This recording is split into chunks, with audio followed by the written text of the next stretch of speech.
So let me just start whoops, that's not what I want. Let me just start very quickly by going through some of this stuff. So the title today is 5.5 Applications of Exponential and Logarithmic Functions. I don't know why it wouldn't allow me to make this bigger. It probably should be bigger for it to be a title, but there you go. And so I just wanted to start off up here, and I realize some of you are still writing, but hopefully you can listen as I'm going through some of these. But some examples of exponential functions are radioactive decay. This isn't exactly common day-to-day stuff, but I was thinking that perhaps you've worked with stuff like this in science before. Bacteria growth, I feel like that's probably the most obvious one, the spread of epidemics. That's basically what we're in the middle of right now. Compound interest, so again, this is the yellow highlighted equation that I briefly talked about. Social media, so you know the talk of like a video going viral, or I just thought rather than focusing on bacteria growth or like I think we are getting more than enough of that, maybe we could look at social media because that's quite relevant also to the times that we're in. But perhaps we could somehow take a more positive look at it rather than, I just don't want to hear about like virus and bacteria growth. I don't know about you, but I think you're getting enough of that coming at you out of everywhere. So, starting off, are we good with me sliding this up to here? Yes, Leah? Oh, the R says annual rate of interest. Yeah, and I will maybe start with that and then I'll bring the sentence back for, I know it's being cut off, but just so you can see the equation a little bit better. So for compound interest, it's the interest earned on the principal amount, so that's like the original, plus previously earned interest. So that's what this equation shows. I'm going to do this just for a minute here. Is that better so you're able to kind of see all the different parts of it? Okay, so I tried to color code it, but I think maybe when I highlighted it, it messed up the color. So the final amount is what it's all equal to. Principal is this P that's within the equation. And in brackets, the reason there's a 1 there is because that 1 accounts for the original amount that we put in. Plus, the rest of it allows us to add on to that within one equation, the interest that we're working with, taking all the different factors into account. So the R up here, as Leah asked, it's the annual rate of interest. Now, an interest rate is usually given as, let's say, 2%.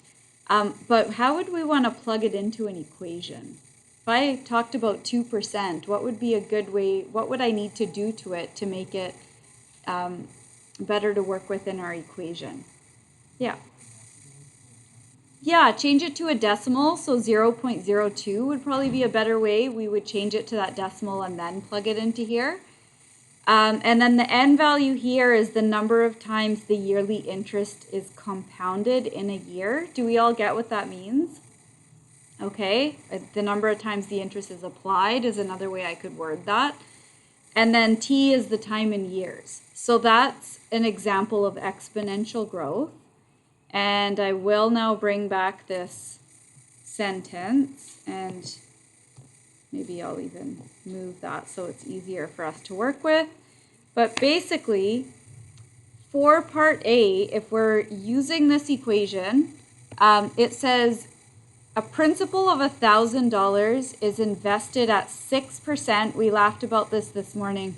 6% is actually a pretty high, unrealistic interest rate. Do you know what a more realistic interest rate probably is? Because you're probably going to find it hard for a bank or for anyone to give you such a high interest rate. Even 3%, believe it or not, is pretty high. Like a lot of times they're, yeah, Abteen, like 0.1% or, yeah. So to give you an idea, but you know when it is the other way around, you don't have to, if you have a credit card, once you have a credit card, you don't have to pay it off. at the end of the month. But if you don't, guess what the interest rate is? So it's like you're borrowing money. So you're buying time, I guess, to not pay it back. But do you know what the interest rate is? A common interest rate on credit cards? Some of them, the really bad ones, it's like 19%. Some of them, it's about 10%. But regardless, like that's really high. So you're basically paying money. I guess it's to buy time, ultimately, right? But you see how that can fall into a really bad habit or pattern of like if it keeps building up each month. So anyhow, enough about that. But so this one's at a 6% annual interest rate, compounded monthly. What will be the amount after 6 years? So I think this is a good approach to take. We take our equation and we start to figure out what we can plug into here. What is it that we're even looking for in this question? The final amount. So we're looking for A, so I can't fill that in. What is the principal amount? That's told to us here. That would be 1,000. And then when I look at my formula, I have 1 plus, what is my interest rate, or how am I going to plug that in? If it says 6%, 0.06, good. Over, what would be my n value if it's compounded monthly? It's going to be 12. Make sense, everybody? The number of times that it's compounded in a year, if it's compounded monthly, yeah, we're going to have a 12 there, which also goes at the top. And my time in years is just 6. So this was basically just to get you to warm up and to get familiar with this equation and to be thinking in terms of exponential equations like this. And then you can simply take your calculator and just plug in these values. Some of you will have a calculator that allows you to just punch this in exactly as you see it with the brackets intact and everything. And if not, you want to do this part like BEDMAS. You want to do this part first, apply the exponent, and then multiply it by 1,000. And after doing that, what do we end up getting for our final amount after 6 years with all of these factors taken into account? So I'll give you a minute.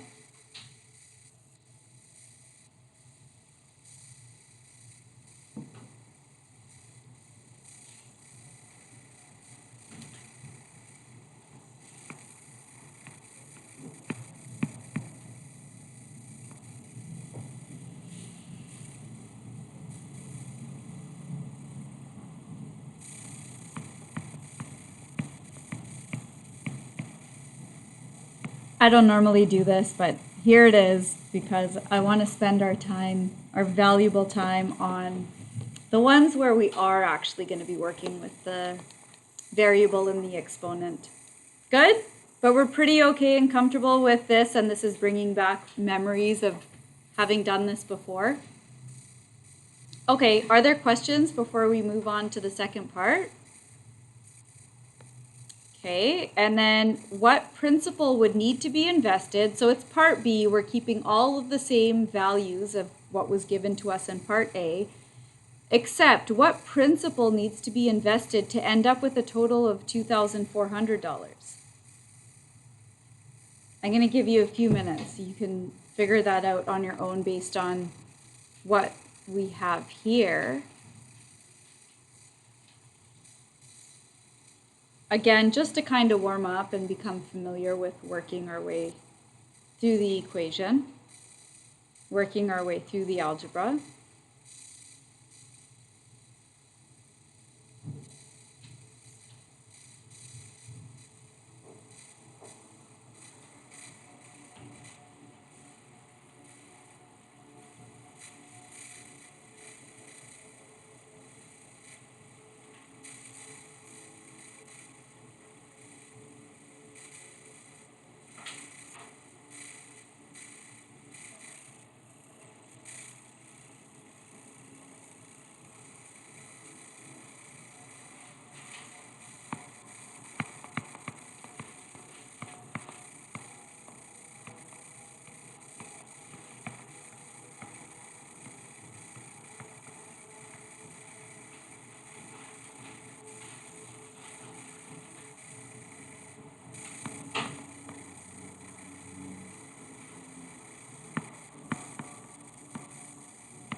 Okay, I never do this, but I've just written up step by step the solution again because I feel like this purely is review, and feel like you're all probably okay with that. Are we all good with that?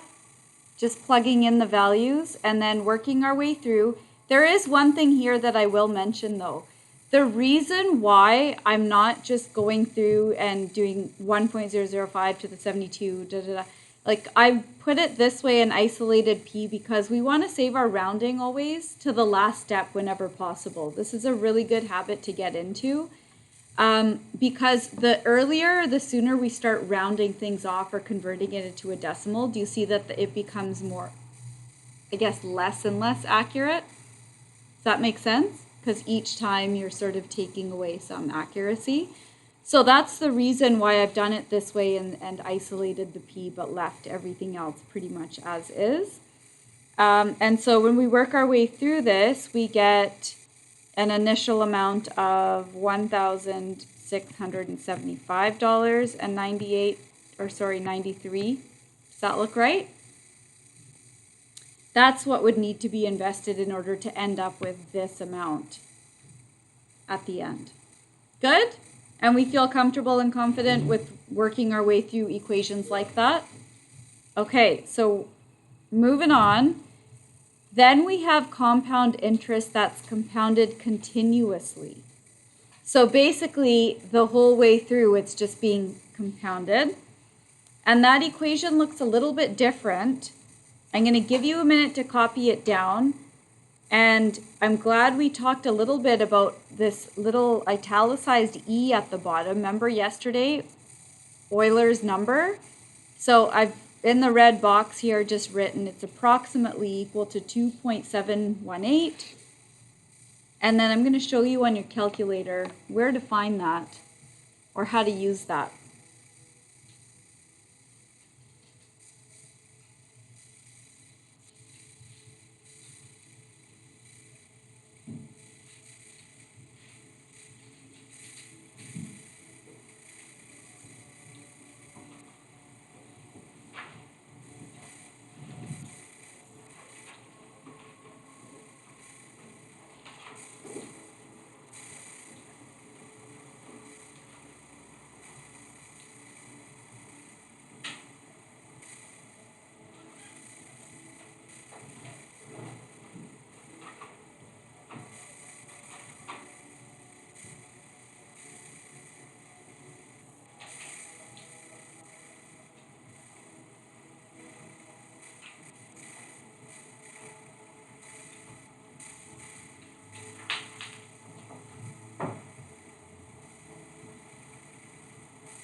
Do you see the similarities in this equation and in the last one?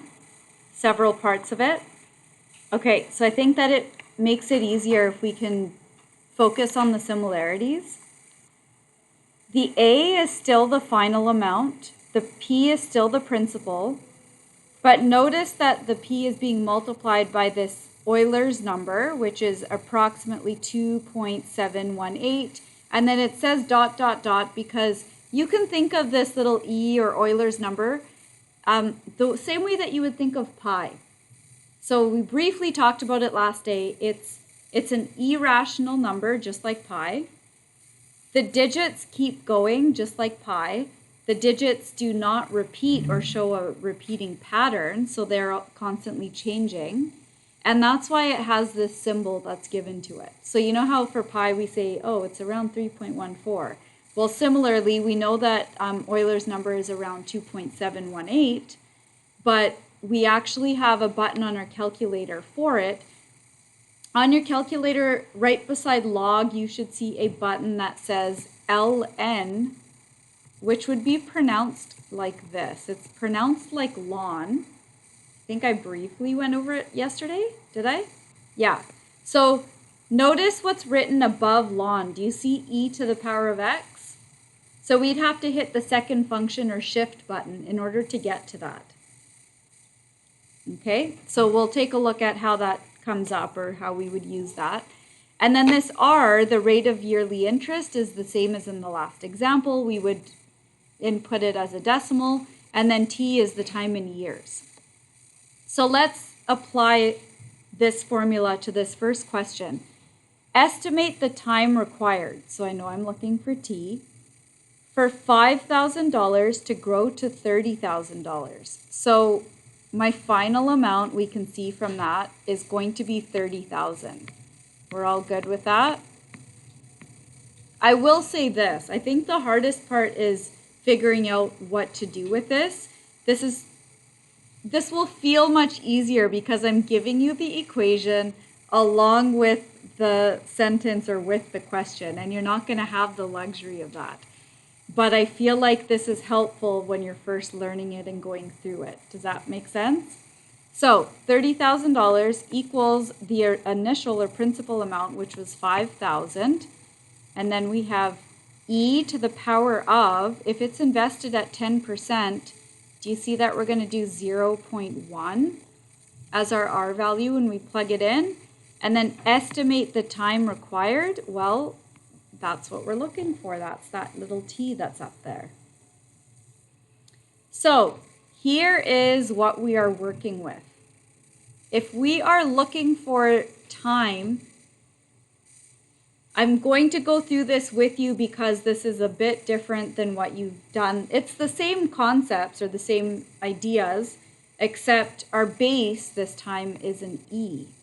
And that we haven't quite seen before. Although I briefly showed it to you yesterday, it's not quite the same. So you can think of this e as a number. So you could pretend there's a 2 there. If there was a 2 there to the power of something being multiplied by 5,000, what would be my next step according to the rules of algebra?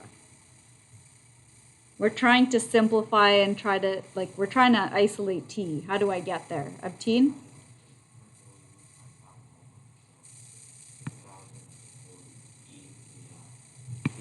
Okay, hang on. Yeah, so we want to divide by the 5,000 to get rid of it, right? So basically, there's the first step. We're just working our way towards isolating. So basically, do you see that we would just end up with 6, right?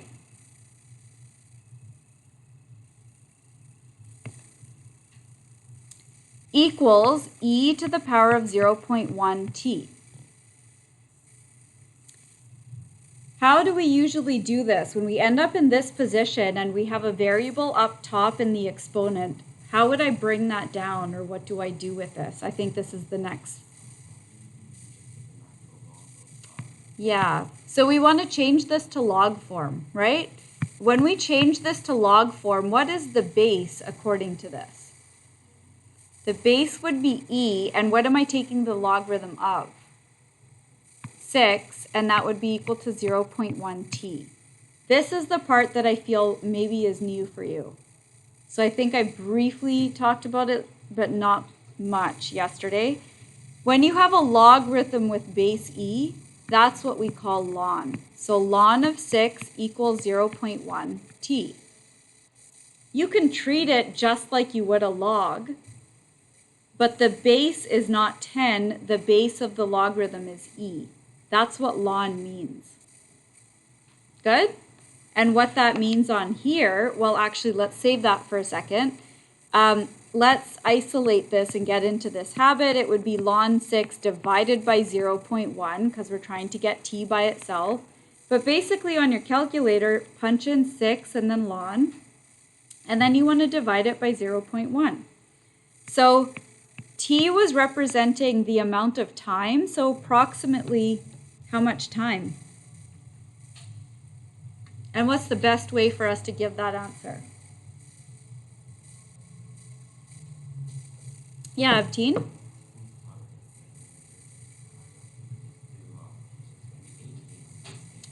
Yeah, so remember it said estimate the time required. We got, did you get 17.92? So we could say that that's approximately 18. Probably a good idea whenever we're dealing with word problems to put it into a sentence, because can you see the potential to work through the calculations, plug it into the formula, and then you don't even know what it was that you just found. So that's the reason you have to put it into a sentence. So we would need approximately, I don't need a perfect sentence, but approximately 18 years for 5,000 to grow to $30,000, given all of these values that we were given in the question.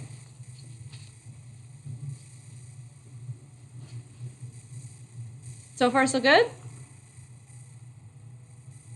So do you see the purpose of learning about logarithms? It's allowing us to take unknowns or variables in the exponent and pull them down so that we can solve equations that in the past we weren't really able to solve.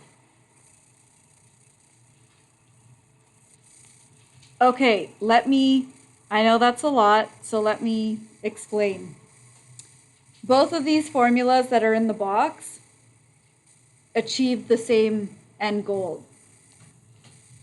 I'm going to show you an example using both of them so that you're familiar and comfortable with them, but you could get away with just using the first one, the one on the left.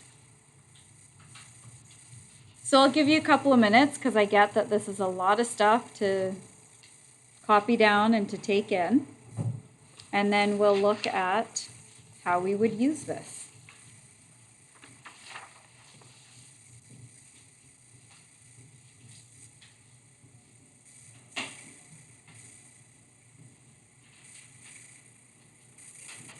I'm going to get rid of this for a second, and I am going to talk my way through it once you get there, and I'll explain what it means.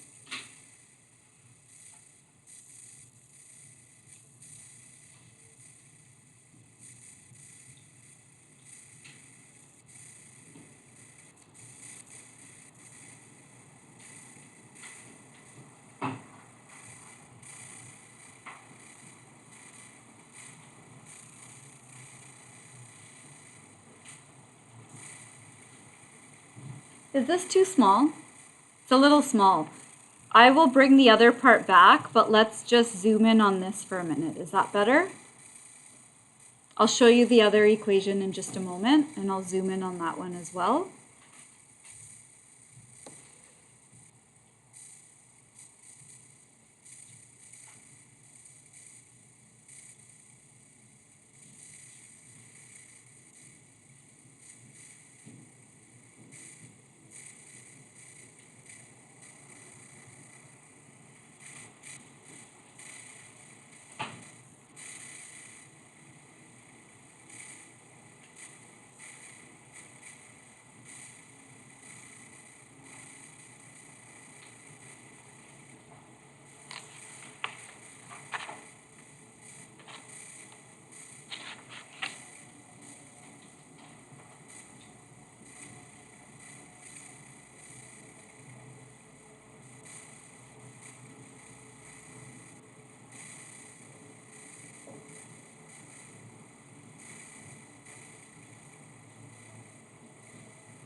again, I think it's helpful and healthy to look for similarities. So do you see the A is the final amount, like just like in the last examples?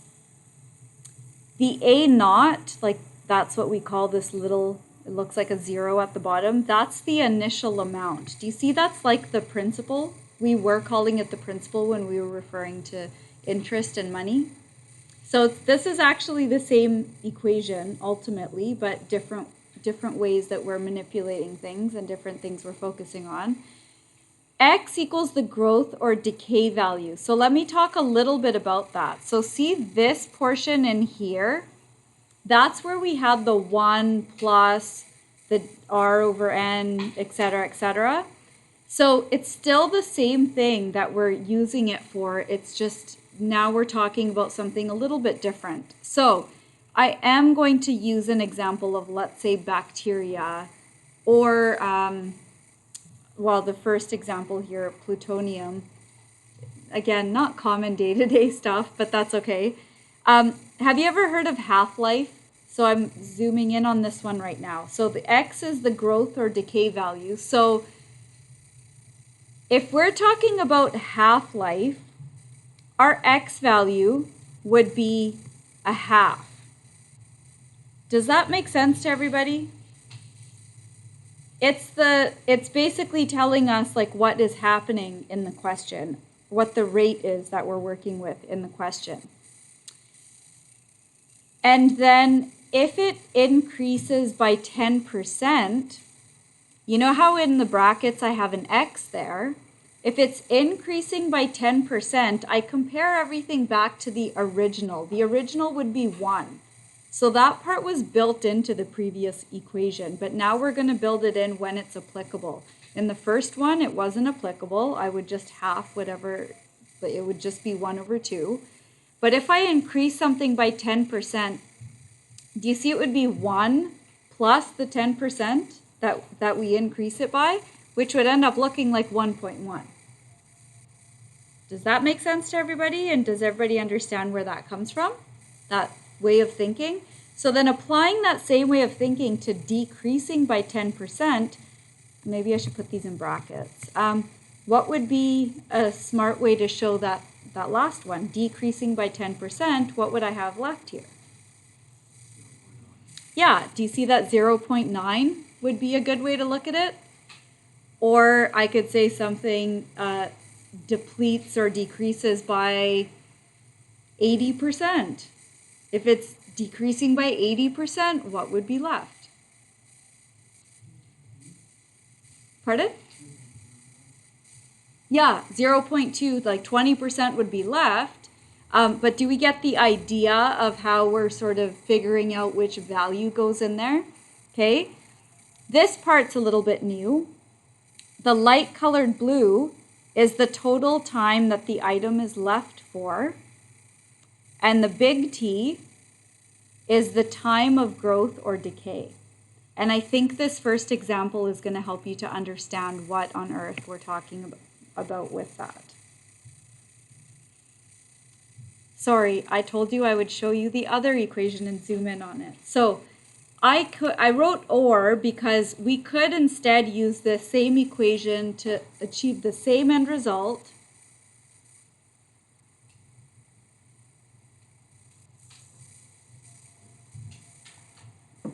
But this time we have this K value here that is called the proportional constant. We would use that as a step along the way. We would basically do these calculations twice. The first time through, if bacteria doubles every 5 hours, then I would do my first calculation after the 5 hours, and I'd make the 5 my n value, and I would calculate what K is.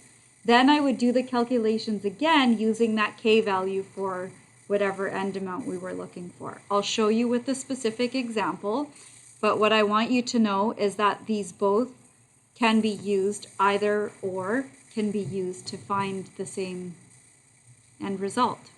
Good? So let's take a look at this first example by applying, let's say, this equation first, and then I'll use the next one for the next example. Good?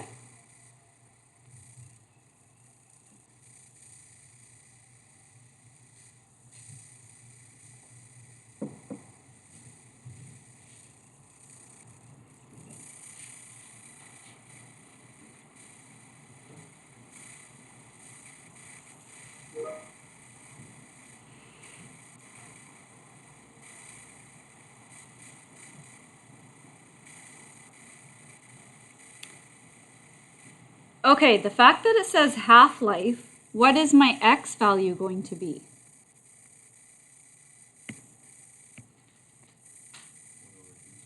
Yeah, it's going to be 1/2 for my x value, right? Everyone's good with that? So maybe I'll plug that in, I'll put it in brackets. Okay. The half-life of Plutonium-241, that's just the name. It's 13 years. Which T do you think that is? 13 years. Is that big T or little t? Let's read it. Big T says time of growth or decay, and little t says total time that it's left for. Let me keep reading. Find the time for 80% of a 5-gram sample to decay. If the half-life is 13 years, to put this into perspective and understand this, every 13 years it reduces to half the amount.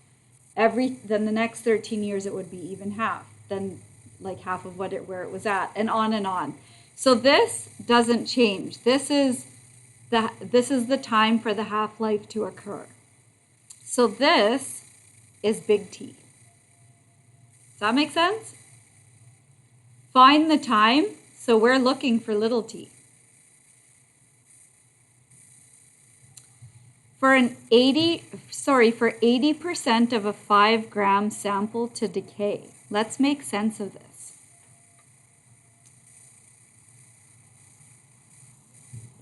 If a 5-gram sample decays, it says 80% of it's going to decay. So how much is left? 20%. Does that make sense? So how can I figure out what that works out to? Do you see that 5 grams times 20% is a way that I could think my way through what would be remaining? What is 20% of 5 grams? Yeah, so we're just left with 1 gram. So where in my equation would I plug in or fit in the 1 gram? Sorry? The final amount. So this is just going to be equal to 1. What's my initial amount? 5.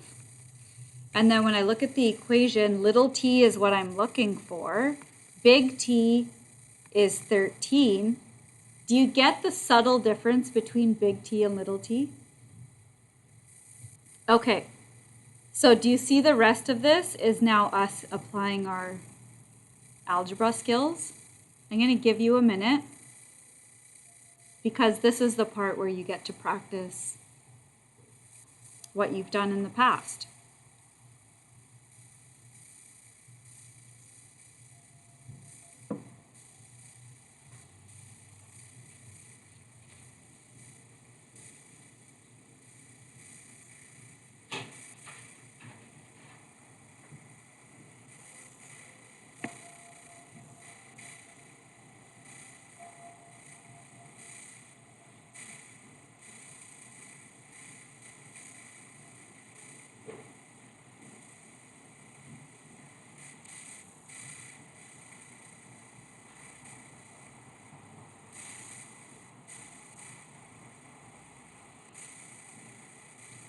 Do you see how the algebra is looking a lot like other stuff we've just finished working with?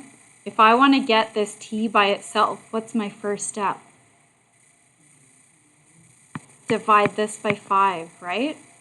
And so what do I end up getting when I divide that out? 0.2 equals, and over here I just have a half to the power of t over 13. What do we always do when this ends up happening with the variable up top? change it to log form, right? If I change it to log form, what's the base of my log?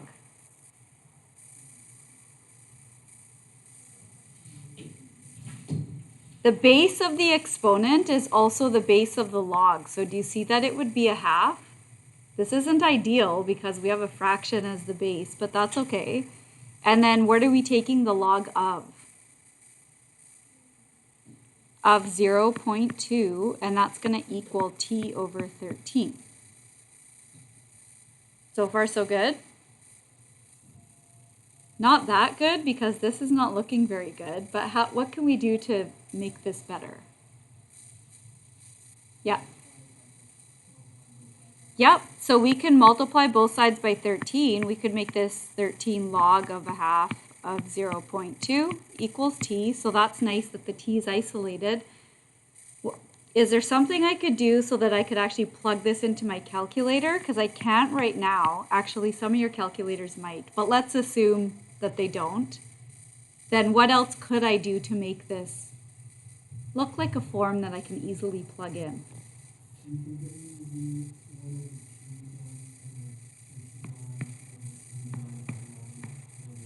Good.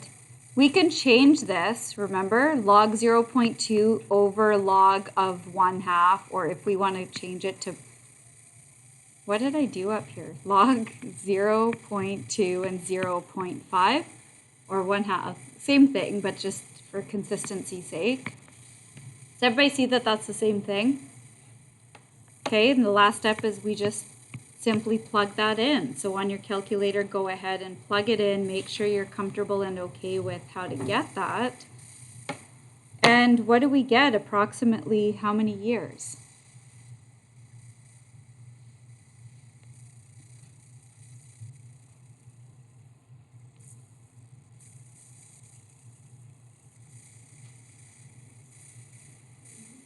Yeah, approximately 30. So we could say it takes approximately 30 years.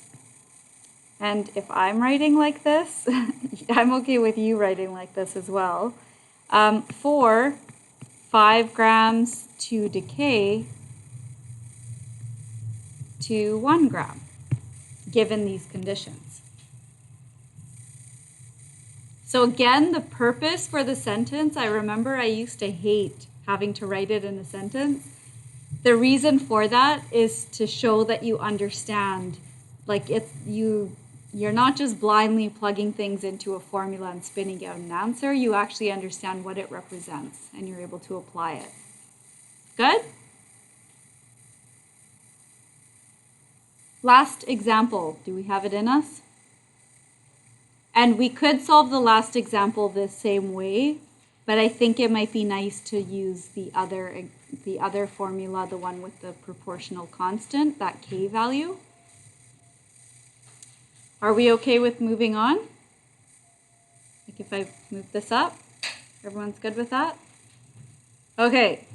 Okay, so I figured this was I was gonna do a bacteria example, but instead we're gonna watch this very short video. Saya finds this video online that has 100 views when she first sees it. Given that the number of views doubles every 6.5 hours, how many views will there be after a day and a half? So,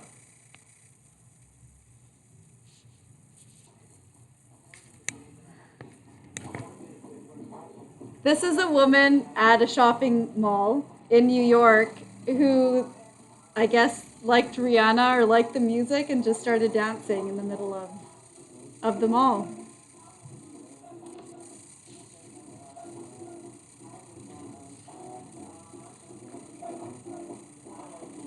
Isn't that awesome?